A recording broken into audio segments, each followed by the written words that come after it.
Dito sa frontline sa North Cotabato, hindi lahat ng kausap ay kaibigan. Maghintay lang kayo. Parating na kami. Hindi guys, na-bless ko yan. Ay, dating na kamo. Mag-ingat ka nun dyan.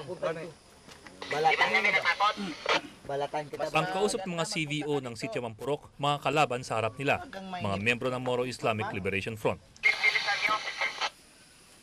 Walang atrasan. Tay ka lang. Sabihin mo walang atrasan?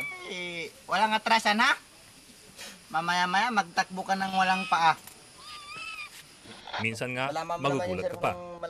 Pag bumati ang isa ng Peace be with you, sasagutin ang kalaban ng Peace be with you. Body boy. Alaikum assalam. Pero hindi lang ito palitan ng kantsaw at bati. Tatlo lang. Body boy, bigyan ka sa tatlo. Ayan. Tatlo lang. Sa nakaraang 2 linggo, araw-araw ang palitan ng bala dito. Malapitan kasi dito ang labanan.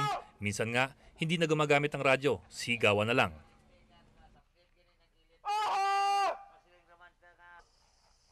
Pero pagsapit ng dilim nawawala ang biruan, dumadalas ang palitan ng putok. Sa dilim daw ang tunay na pangadib.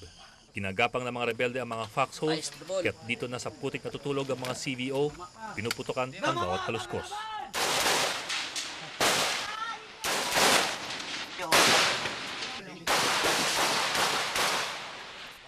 Ngayong gabi, kabado ang lahat. Liban sa umuulan, maugong ang balitang susugurin sila ulit ng mga rebelde. Si Commander, binantaan na ang mga bata niya. Ang text ako, 200 ang mag-ras up. Yan ay. Walay may makatras, pusilon ako. Nung gabing yun, hindi natuloy ang pagsalakay ng kalaban. Kinabukasan, napagkasunduan ang paatrasin ng mga rebelde. Pero sa kabila nito, sino pa kaya makakatulog na mahimbing sa Barangay Mampurok? From the frontlines, Ed Lingao.